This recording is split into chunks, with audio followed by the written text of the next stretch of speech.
हमारे जो पहले गेस्ट हैं वो कंजर्वेटिव को ही रिप्रेजेंट करते हैं, जसराज सिंह हलन। वो हमारे साथ होंगे। Jasraj Singh Hallan immigrated to Canada with his family at the age of 5 साल की उम्र में, और दुबई से ये लोग यहाँ पे मूव हुए थे। यहाँ पे अपनी कैलगरी जो फॉरेस्ट लॉन की राइडिंग है, वहाँ पे इनकी परवरिश हुई। इनकी फैमिली जो है फाइनेंशियल हार्डशिप में से, हर नए आने वाले की फैमिली हार्डशिप में से गुजरते हुए जाती है। इन्होंने ग्रेजुएशन की सदर्न एल्बर्टा के इंस्टीट्यूट ऑफ टेक्नोलॉजी सैट से, और वहाँ से इन्होंने अपनी ग्रेजुएशन की, और इन्होंने डिप्लोमा अपना अकाउंटिंग का हासिल किया। इसके बाद इन्होंने बिल्डिंग बिजनेस इन कैलगरी वो बड़े सक्सेसफुली रन किया। He work with the local small businesses to run for after school programme at risk youth Calgary, यानी ऑलवेज ऑलवेज ऑलवेज हेल्पिंग मैन रहे। Jasraj Singh Hallan is official opposition shadow minister for the finance and middle class families. Of course आप सोचेंगे मैं सुबह के programme में आपके साथ तफसील शेयर कर चुकी हूँ हमारे बजट के बारे में। 78.3 बिलियन का डेफिसिट है, मगर कहा जाता है 29 और 30 सन 2029 और 30 तक ये डेफिसिट कम करके 56 पॉइंट सम बिलियन तक ले आया जाएगा। बहुत सारी नौकरियां काट दी गई, तकरीबन 40,000 के करीब नौकरियों की कमी होगी जो हमारी फेडरल की हैं। हम देखते हैं कि हमारी कंजर्वेटिव इसके बारे में क्या कहती है। ऑफिशियल ऑपोजिशन शेडो मिनिस्टर हैं फाइनेंस के, और ऑफ कोर्स बजट की बात हो रही है तो it is nobody better than जनाब जसराज सिंह हलन से। Jasraj ji, we welcome you to the show. Good afternoon sir, how are you? हाँ जी, ਤੁਹਾਨੂੰ ਤੇ ਸਾਰੇ ਸਰੋਤਿਆਂ ਨੂੰ ਪਿਆਰ ਭਰੀ सत श्री अकाल, नमस्ते, अस्सलाम वालेकुम जी। सर आपका बहुत शुक्रिया, थैंक यू वेरी मच, बहुत शुक्रिया सर जी। बजट में 78.3 बिलियन का डेफिसिट है 2025-26 का, और अब क्या रिस्पॉन्सिबिलिटी दी इसने कंजर्वेटिव्स को? आपका क्या रिएक्शन है? Were you expecting this much deficit? देखो, ਜਿਹੜਾ ਵੀ ਕੋਈ ਕਿਸੇ ਨੂੰ ਵੀ ਉਮੀਦ ਸੀ ਵੀ ਇਹ ਬਜਟ ਤੋਂ ਬਾਅਦ ਜਾਂ ਇਹ ਬਜਟ ਦੇ ਵਿੱਚ ਕੋਈ ਇਦਾਂ ਦੀ ਚੀਜ਼ ਆਊਗੀ ਵੀ ਜਿਹਦੇ ਨਾਲ ਫੂਡ ਪ੍ਰਾਈਸਿਸ ਘਟਣਗੀਆਂ, ਜਾਂ ਹਾਊਸਿੰਗ ਕਾਸਟ ਜਿਹੜੀ ਡਬਲ ਹੋਈ ਆ ਲਿਬਰਲਸ ਦੇ ਥੱਲੇ ਉਹ ਘਟੂਗੀ, ਜਾਂ ਕ੍ਰਾਈਮ ਘਟ ਜੂਗਾ because of soft on crime Liberal policies. ਇਹ ਬਜਟ ਨੇ ਕੋਈ ਉਮੀਦ ਨਹੀਂ ਛੱਡੀ, ਬਿਕਾਜ਼ ਇਸ ਬਜਟ ਦੇ ਵਿੱਚ ਕੁਛ ਨਹੀਂ ਹੈਗਾ। ਇਹ ਸਭ ਤੋਂ ਐਕਸਪੈਂਸਿਵ ਬਜਟ ਆ almost in Canadian history outside of COVID. ਸਭ ਤੋਂ ਜ਼ਿਆਦਾ ਐਕਸਪੈਂਸਿਵ। ਅਸੀਂ ਸੋਚਦੇ ਸੀਗੇ ਵੀ ਜਸਟਿਨ ਟਰੂਡੋ ਨਾਲੋਂ ਕੋਈ ਨਹੀਂ ਇੰਨਾ ਪੈਸਾ ਖਰਚ ਸਕਦਾ, ਪਰ ਮਾਰਕ ਕਾਰਨੀ ਨੇ ਉਹ ਰੈਕੋਰਡ ਤੋੜ ਦਿੱਤਾ। This is the most expensive budget outside of Covid.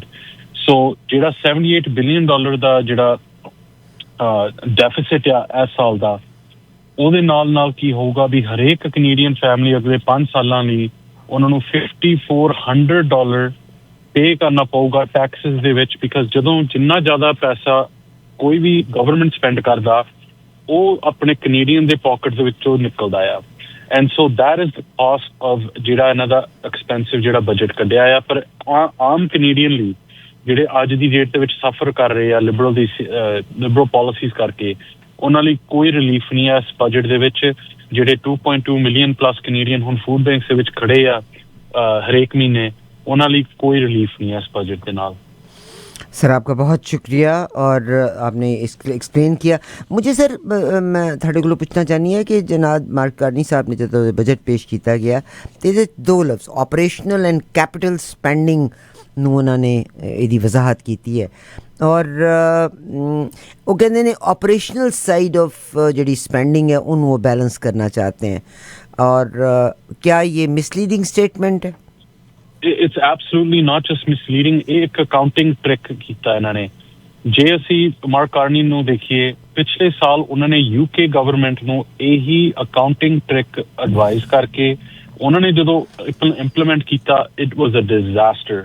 UK ਦਾ ਜਿਹੜੀਆਂ ਬੁੱਕਸ ਸੀਗੀਆਂ, ਬਿਕਾਜ਼ ਇੱਕ ਐਸੈਂਸ਼ਲੀ ਇਹਨੂੰ you can cook the books ਵੀ ਇੰਨਾ ਜ਼ਿਆਦਾ ਬਰੋਡ ਇਹਨਾਂ ਨੇ ਡੈਫੀਨੇਸ਼ਨ ਰੱਖਿਆ ਕੈਪੀਟਲ ਐਕਸਪੈਂਸਿਸ ਦਾ, ਉਹ ਜੋ ਮਰਜ਼ੀ ਪਾ ਸਕਦੇ ਆ ਉਹਦੇ ਵਿੱਚ। ਪਰ ਐਂਡ ਆਫ ਦ ਡੇ ਜਿਹੜਾ ਸਾਡਾ ਪਾਰਲੀਮੈਂਟਰੀ ਬਜਟਿੰਗ ਆਫਿਸਰ ਆ, ਉਹਨੇ ਸਹੀ ਗੱਲ ਕਹੀ ਆ ਵੀ it doesn't matter ਤੁਸੀਂ ਜਿਹੜਾ ਵੀ ਜਿੰਨੇ ਮਰਜ਼ੀ ਕਾਲਮ ਤੁਸੀਂ ਬਣਾ ਲਓ end of day ਜਿਹੜਾ debt ਆ total debt is still debt ਜਿਹੜਾ taxpayer ਦੇ ਸਿਰਾਂ ਤੇ ਪੈਂਦਾ ਆ there's only one debt column and that is on Canadians. बहुत शुक्रिया। आज की न्यूज़ है कि आते दिनों में अगले कुछ अरसे के बीच में आप चिकन की प्राइसेस जो हैं पोल्ट्री की प्राइसेस 25 सेंट से 30 सेंट्स तक का इंक्रीज़ देखेंगे। बजट आ गया कि सर जनाब हलन साहब कंजरवेटिव ਜਿਹੜੇ ਨੇ ਇਸ ਬਜਟ ਨੂੰ ਸਪੋਰਟ ਕਰਨਗੇ ਪਹਿਲੀ ਗੱਲ ਤੁਸੀਂ ਕਿਉਂਕਿ ਤੁਸੀਂ ਹਮੇਸ਼ਾ ਕੰਜ਼ਰਵੇਟਿਵ ਨੇ ਹਮੇਸ਼ਾ ਅਫੋਰਡੇਬਿਲਿਟੀ ਦੀ ਗੱਲ ਕੀਤੀ ਹੈ ਤੇ ਹਾਊਸਿੰਗ ਕਾਸਟ ਦੀ ਗੱਲ ਕੀਤੀ ਹੈ how would it affect housing cost ਇੱਕ ਤੇ ਖਬਰ ਅੱਜ CP24 ਤੇ ਜਾ ਕੇ ਦੇਖ ਲਓ ਕਿ ਚਿਕਨ ਦੀ ਪ੍ਰਾਈਸ ਜਿਹੜੀ ਹੈ ਨਾ ਪੋਲਟਰੀ ਦੀ ਪ੍ਰਾਈਸ ਉਹ ਵੱਧ ਜਾਣੀ ਹੈ। ਫੋਕਸ ਔਨ ਪਹਿਲਾਂ ਜਿਹੜੀ ਫੂਡ ਦੀ ਕਾਸਟ ਦੀ ਜਿਹੜੀ ਤੁਸੀਂ ਗੱਲ ਕੀਤੀ ਆ ਸੋ ਕੈਨੇਡਾ ਜਿਹੜੀ ਫੂਡ ਇਨਫਲੇਸ਼ਨ ਆ ਉਹ 50 ਜਿਹੜੀਆਂ ਫੂਡ ਪ੍ਰਾਈਸਿਸ ਹੈਗੀਆਂ 50% ਅਮਰੀਕਾ ਨਾਲੋਂ ਵੱਧ ਰਹੀਆਂ if you can believe that or not. In fact ਜਿਹੜੀ ਫੂਡ ਇਨਫਲੇਸ਼ਨ ਕੈਨੇਡਾ ਦੇ ਵਿੱਚ ਆ ਡਬਲ ਆ above the ਜਿਹੜਾ ਬੈਂਕ ਦਾ ਟਾਰਗੇਟ ਆ and why because ਜਿੰਨੇ ਇਹ ਟੈਕਸ ਲਾਉਂਦੇ ਆ ਸੋ ਜਿਹੜਾ ਇੰਡਸਟਰੀਅਲ ਕਾਰਬਨ ਟੈਕਸ ਲੱਗਦਾ ਫਾਰਮਰਸ ਤੇ ਜਾਂ ਜਿਹੜੇ ਹੁਣ ਸਾਡਾ ਫੂਡ ਟਰਾਂਸਪੋਰਟ ਕਰਦੇ ਆ ਜਾਂ ਇੱਕ ਫੂਡ ਪੈਕੇਜਿੰਗ ਟੈਕਸ ਜਿਹਦੇ ਨਾਲ $1 ਬਿਲੀਅਨ ਦੀ ਕਾਸਟ ਪੈਂਦੀ ਆ ਫੂਡ ਨੂੰ ਐਂਡ ਇਹਨਾਂ ਦਾ ਇੱਕ ਹੋਰ ਵੀ ਕਾਰਬਨ ਟੈਕਸ ਆ ਕਲੀਨ ਫਿਊਲ ਸਟੈਂਡਰਡ ਜਦੋਂ ਇਹ ਚੀਜ਼ਾਂ ਨੂੰ ਐਡ ਅਪ ਕਰਦੇ ਆ ਇਹ ਟੋਟਲ ਕਾਸਟ ਫੂਡ ਦੀ ਕਾਸਟ ਨੂੰ ਵਧਾ ਰਹੀ ਆ ਇਹਨਾਂ ਨੇ ਸਾਡੀ ਇੱਕ ਡਿਮਾਂਡ ਸੀਗੀ one of the three demands was ਜਿਹੜੀ food inflation ਤੇ ਜਿਹੜਾ taxes ਜਿਹੜੇ hidden taxes ਲੱਗੇ ਆ the ones that I named ਉਹ ਖਤਮ ਹੋਣੇ ਚਾਹੀਦੇ ਆ ਤਾਂ ਕਿ food ਦੀ cost ਘਟ ਸਕੇ ਇਹਨਾਂ ਨੇ ਕੋਈ food ਦੀ ਜਿੰਨੇ ਤਿੰਨ ਇਹ food inflation tax ਆ ਇਹਨਾਂ ਨੇ ਕੋਈ ਬੰਦ ਨਹੀਂ ਕੀਤੇ in fact ਜਿਹੜਾ industrial carbon tax ਇਹ ਵਧੂਗਾ which means the cost of food will go up ਜੇ ਮੈਂ housing ਦੀ ਗੱਲ ਕਰਾਂ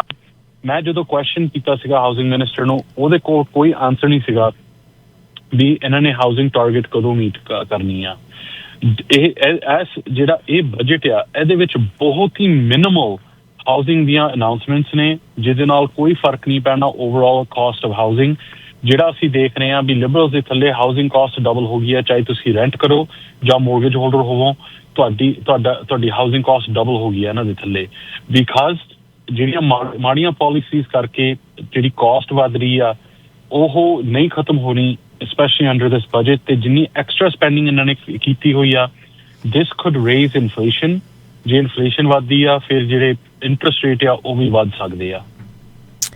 बहुत शुक्रिया सर जी। एक और सवाल जो मेरे ज़मान में घरों के लिहाज से अफोर्डेबिलिटी के लिहाज से आ रहा है that prime minister Carney has proposed a new bureaucracy called build Canada home to increase the housing supply housing ਦੇ ਕ੍ਰਾਈਸਿਸ ਨੂੰ ਰਿਜ਼ੋਲਵ ਕਰਨ ਵਾਸਤੇ ਕਿਸ ਤਰ੍ਹਾਂ ਤੁਸੀਂ ਇਹਨੂੰ ਪ੍ਰਾਈਵੇਟ ਸੈਕਟਰ ਨਾਲ ਕਿਸ ਤਰ੍ਹਾਂ ਕੰਪੇਅਰ ਕਰੋਗੇ ਟੂ ਅਚੀਵ ਦਿਸ ਗੋਲ?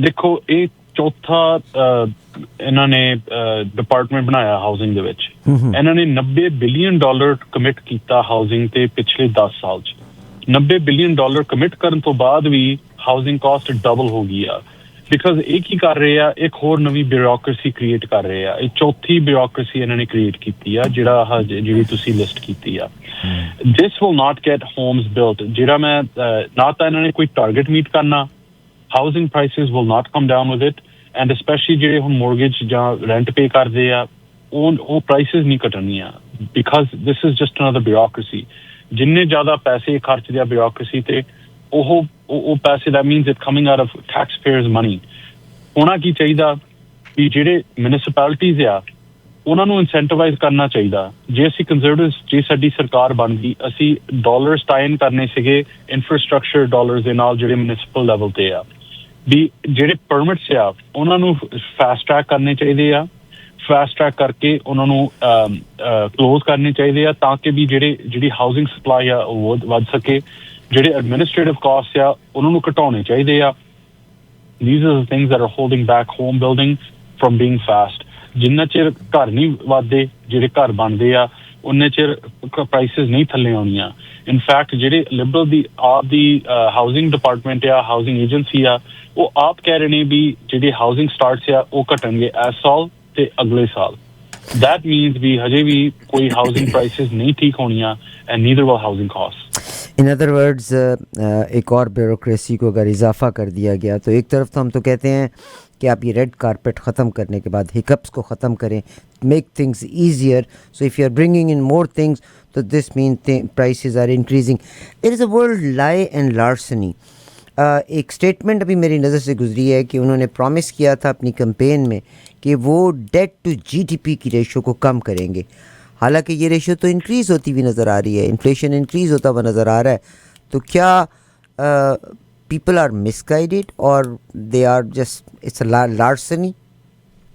ਦੇਖੋ ਇਹ ਲੌਂਗ ਲਿਸਟ ਆਫ ਬ੍ਰੋਕਨ ਪ੍ਰੋਮਿਸਸ ਆ ਮਾਰਕ ਕਾਰਨੀ ਦੇ ਥੱਲੇ. ਜਦੋਂ ਦੇ ਇਹ ਪ੍ਰਾਈਮ ਮਿਨਿਸਟਰ ਬਣੇ ਆ he's done nothing but broken promises. ਪਹਿਲਾਂ ਕਹਿੰਦੇ ਸੀਗੇ ਉਹ ਡੈਫਿਸਿਟ 62 ਬਿਲੀਅਨ ਤੋਂ ਘੱਟ ਰੱਖਣਗੇ. ਇਹ ਬਜਟ ਜਦੋਂ ਕੱਢਿਆ it's $78 billion. You're absolutely right. ਪਹਿਲਾਂ ਉਹ ਕਹਿੰਦੇ ਸੀਗੇ ਵੀ ਅਸੀਂ ਡੈਟ ਟੂ ਜੀਡੀਪੀ ਰੇਸ਼ੀਓ ਨੂੰ ਲੋਅਰ ਕਰਾਂਗੇ, ਬਟ ਇਨ ਫੈਕਟ ਇਹ ਬਜਟ ਦੇ ਥਰੂ ਸਾਨੂੰ ਪਤਾ ਲੱਗਿਆ it's going to rise every single year. And ਇਹਨਾਂ ਨੇ ਕੀ ਕੀਤਾ, ਜਿਹੜੇ 40 ਸਾਲਾਂ ਲਈ ਇਸ ਕੰਟਰੀ ਨੇ ਇੱਕ ਫਿਸਕਲ ਐਂਕਰ ਰੱਖਿਆ ਸੀਗਾ debt to GDP for the last 40 years. ਇਹਨਾਂ ਨੇ ਉਹ ਚੇਂਜ ਕਰਤਾ. They changed it to deficit to GDP because ਉਹ ਹਾਈਡ ਕਰਨਾ ਚਾਹੁੰਦੇ ਨੇ ਵੀ ਜਿਹੜਾ ਡੈਟ ਟੂ ਜੀਡੀਪੀ ਰੇਸ਼ੀਓ ਆ ਕਿੰਨਾ ਬੈਡ ਆ. ਜਿੰਨਾ ਜ਼ਿਆਦਾ ਉਹ ਵੱਧਦਾ that means Canadians get poorer. And ਉਹ ਤਾਂ ਕਲੀਅਰਲੀ ਦਿਸਦਾ ਜਦੋਂ 2.2 ਮਿਲੀਅਨ ਕੈਨੇਡੀਅਨ ਇੱਕ ਮਹੀਨੇ ਦੇ ਵਿੱਚ ਫੂਡ ਬੈਂਕ ਜਾ ਰਹੇ ਨੇ. 7 ਲੱਖ ਜਿਹੜੇ ਬੱਚੇ ਆ ਉਹ ਫੂਡ ਬੈਂਕਸ ਨੂੰ ਜਾ ਰਹੇ ਨੇ. ਕੋਈ ਯੰਗ ਕੋਈ ਯੂਥ ਕੋਈ ਘਰ ਨਹੀਂ ਅਫੋਰਡ ਕਰ ਸਕਦਾ. These are all the results of Mark Carney's broken promises. And it's just a long list. What they need to do is basically ਜਿੰਨਾ ਚਿਰ ਗਵਰਨਮੈਂਟ ਦੀ ਸਪੈਂਡਿੰਗ ਨਹੀਂ ਕੈਪ ਹੁੰਦੀ ਉਹਨਾਂ ਚਿਰ ਕੈਨੇਡੀਅਨ ਦੀ ਲਾਈਫ ਨਹੀਂ ਸਸਤੀ ਹੋਣੀ ਤੇ ਨਾ ਕਿ ਸੇਫ ਹੋਣੀ ਆ. We have to change the liberal soft on crime laws and bring down the cost of living.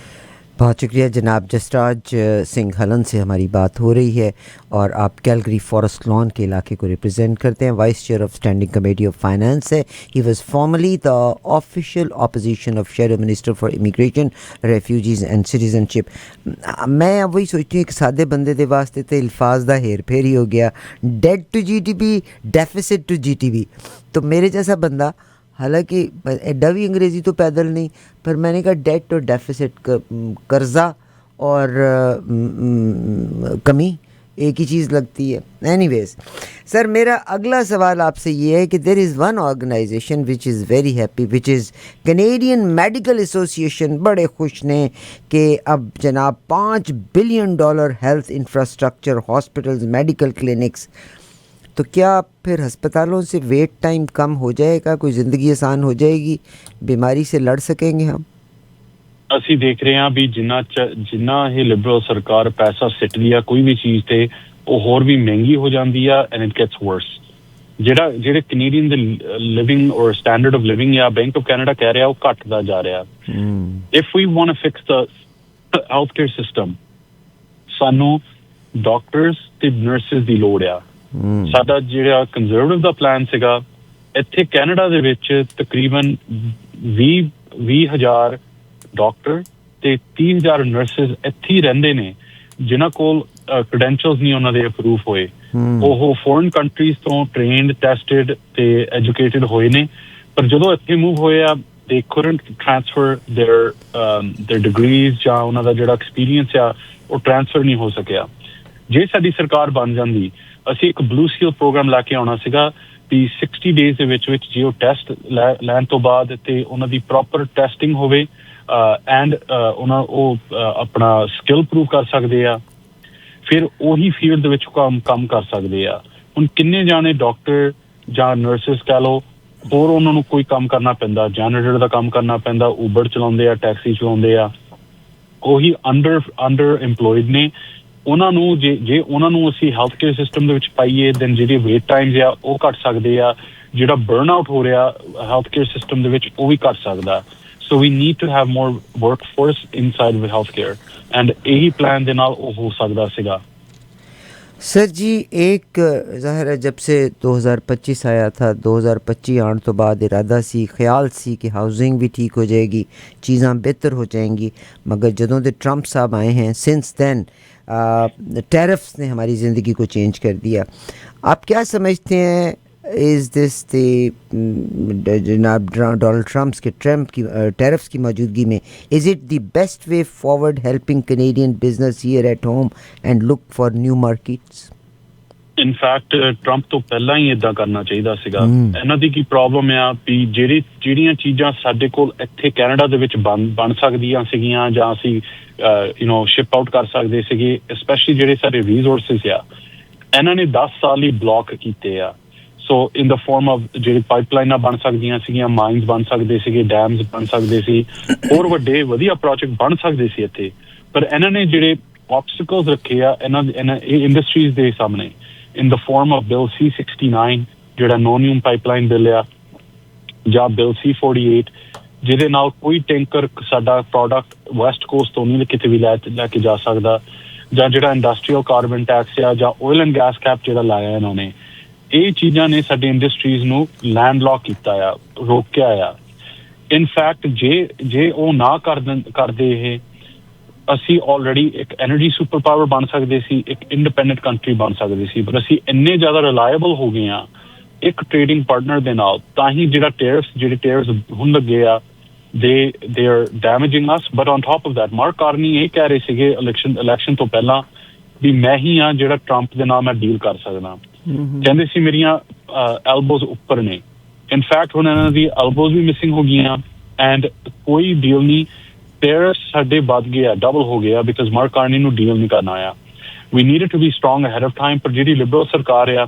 ਉਹਨਾਂ ਨੇ 10 ਸਾਲ ਲਈ ਜੋ ਸਾਡੇ ਰਿਸੋਰਸਸ ਨੂੰ ਬਲੌਕ ਕੀਤਾ ਉਹਦੇ ਕਰਕੇ we were not and we cannot become a strong nation sir एक सवाल पूछना है जे ताड़ा दिल करे तो तुसी मैनू पास कर दिया जे आई एम सो सॉरी पर मैं ये ज़रूर पूछना है मैं कनाडा में आके आई फील वेरी सैड कि अगर यहाँ पर भी फ्लोर क्रॉसिंग हो तो क्या होगा what do you say about के लिबरल 169 के ऊपर थे एंड आज जो हमारी मिस जोलनी हैं उन्होंने ये कहा कि बड़े अरसे से कोशिश हम कर रहे थे बाकायदा it's quote and quotes it's in on the paper now CP24 पे आप इसका स्क्रिप्ट देख सकते हैं क्रिस डमोंट जो हैं जदों उन्होंने फ्लोर क्रॉस किया उन्होंने कहा कि मैं राती जदों मैंने खबर मिली पहले लिबरल वालों फिर मैंने कॉन्जरवेटिव वालों एंड कि मैं अपने जो एनापोलिस ਜਿਹੜੇ ਲੋਕੀ ਨੇ ਉਹਨਾਂ ਦੀ ਖੁਆਇਸ਼ਾਤ ਦੇ ਮੁਤਾबिक और मुल्क ਦੀ ਜ਼ਰੂਰਤ ਦੇ ਮੁਤਾबिक आई जस्ट गवर्नमेंट ਨੂੰ ਮੈਂ ਜੁਆਇਨ ਕਰ ਰਿਹਾ ਅੱਜ ਮਾਰਕ ਕਾਰਨੀ ਸਾਹਿਬ ਪ੍ਰਾइम मिनिस्टर ने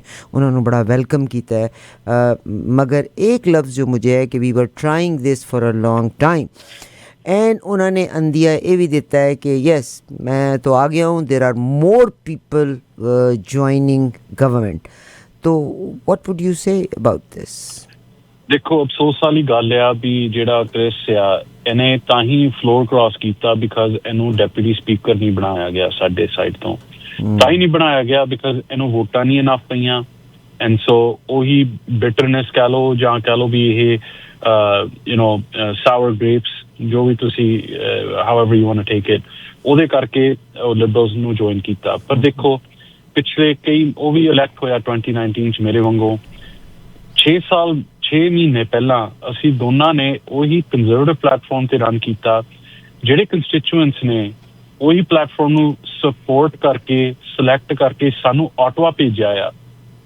ਕ੍ਰਿਸ ਉਹਨਾਂ ਨੂੰ like he needs to face those same constituents ਤੇ ਉਹਨਾਂ ਨੂੰ ਦੱਸਣਾ ਪੈਣਾ ਇਹਨੂੰ ਵੀ why did he turn their back on them ਵੀ ਜਿੱਥੇ ਸਾਡੀ ਕੰਜ਼ਰਵੇਟਿਵ ਸਰਕਾਰ ਕੰਜ਼ਰਵੇਟਿਵ ਪਾਰਟੀ ਟਰਾਈ ਕਰ ਰਹੀ ਆ ਕਿ ਜਿਹੜੀ ਐਵਰੀਡੇ ਕਾਸਟ ਆਫ ਲਿਵਿੰਗ ਜਿਹੜੀ ਵੱਧਦੀ ਜਾ ਰਹੀ ਆ ਲਿਬਰਲਸ ਦੇ ਥੱਲੇ ਕ੍ਰਾਈਮ ਵੱਧਦਾ ਜਾ ਰਿਹਾ ਇਹ ਹੁਣ ਜਿਹੜਾ ਐਕਸਪੈਂਸਿਵ ਬਜਟ ਆ ਜਿਹੜਾ ਹਾਊਸਿੰਗ ਦੀ ਕਾਸਟ ਡਬਲ ਹੋਈ ਆ ਫੂਡ ਬੈਂਕ ਯੂਸੇਜ ਡਬਲ ਹੋ ਗਈ ਆ ਕੈਨੇਡਾ ਦੇ ਵਿੱਚ ਲਿਬਰਲਸ ਦੇ ਥੱਲੇ ਉਹਨੂੰ ਇਹ ਦੱਸਣਾ ਪੈਣਾ ਆਪਣੇ ਕੰਸਟੀਚੂਐਂਟਸ ਨੂੰ ਕਿ ਉਹ ਪਾਲਿਸੀਜ਼ ਨੂੰ ਕਿਉਂ ਹੁਣ ਸਪੋਰਟ ਕਰ ਰਿਹਾ ਕਿ ਜਿਹੜਾ 6 ਮਹੀਨੇ ਪਹਿਲਾਂ ਨਹੀਂ ਸਪੋਰਟ ਕਰਦਾ ਸੀਗਾ that's up to him and he will have to face himself in the mirror and he'll have to face his constituents sir आपने मगर मुझे ज़्यादा जो अलार्मिंग चीज़ है जो उन्होंने कहा है उन्होंने कहा है कि there are more I would suggest that there is probably those that are in the same boat but will let them tell their stories. उन्होंने जो ये कहा है कि मेरी तरह दे होर भी कॉन्जरवेटिव देने they are ready to plan out पर वो अपनी कहानियाँ आप सुनाएंगे। मेलनी जूली साहबा ने ये कहा और ये तो हम कनाडा की तारीख में बड़ी अजीब रिवायत डाल रहे हैं कि यानी वो मेरे पाकिस्तान में भी ये होता है, आई बिलीव इन इंडिया में भी, कि आप किसी को पोजीशन दे दें he can cross the floor. तो अगर 2-3 लोग और भी मूव कर देते हैं तो मुझे बस सिर्फ आपका इस पे इनटेक चाहिए और आपका बहुत शुक्रिया that you are with me. It's look, he sold out his constituents. ਉਹਨੂੰ answer ਕਰਨਾ ਚਾਹੀਦਾ, that's not up to me. And ਮੈਂ ਇਹ ਜ਼ਰੂਰ ਕਹੂੰਗਾ ਕਿ ਅਸੀਂ ਇੱਕ ਯੂਨਾਈਟਿਡ ਕੰਜ਼ਰਵੇਟਿਵ ਪਾਰਟੀ ਹੈਗੇ ਆ, ਅਸੀਂ ਪੀਅਰ ਪਾਲੀਏਵ ਦੇ ਪੂਰੀ ਸਪੋਰਟ ਦੇ ਵਿੱਚ ਆ and I am more than confident ਉਹ ਅਗਲੇ ਪ੍ਰਾਈਮ ਮਿਨਿਸਟਰ ਬਣਨਗੇ because ਕੈਨੇਡਾ ਨੂੰ ਇਦਾਂ ਦਾ ਪ੍ਰਾਈਮ ਮਿਨਿਸਟਰ ਚਾਹੀਦਾ ਆ ਕਿ ਜਿਹੜੇ ਐਵਰੀਡੇ ਜਿਹੜੀ ਕਾਸਟ ਆਫ ਲਿਵਿੰਗ ਆ ਉਹ ਘਟਾ ਸਕਣ। And we need to fix the country and reverse all the liberal bad soft on crime policies ਜਿਹਦੇ ਨਾਲ crime ਬਹੁਤ ਜ਼ਿਆਦਾ ਵੱਧ ਗਿਆ, especially extortions। ਇਹ ਜਿੰਨਾ ਚਿਰ ਪ੍ਰਾਈਮ ਮਿਨਿਸਟਰ ਪੀਅਰ ਪਾਲੀਏਵ नहीं ਆਉਂਦੇ ਉਹਨਾਂ ਚਿਰ ਕੋਈ ਚੀਜ਼ नहीं ਆਉਣੀ ਕੈਨੇਡਾ ਨੂੰ। Canada needs him. सर आपका बहुत शुक्रिया। मेरे साथ जनाब जसराज सिंह हलन साहब। जसराज सिंह हलन साहब ऑफिशियल अपोजिशन शेडो मिनिस्टर हैं फाइनेंस के, मिडिल क्लास प्रॉस्पेरिटी के। He is member of parliament of Calgary forest lawn and serve vice chair of the standing committee in the finance. He was formally the official opposition of shadow minister for the immigration refugees and बड़े important portfolios इनके पास रहे। जसराज जी आपका बहुत बहुत शुक्रिया for being with us. Thank you. Thank you so much. Take care. God bless you. Jasraj ji से हम की बातचीत कर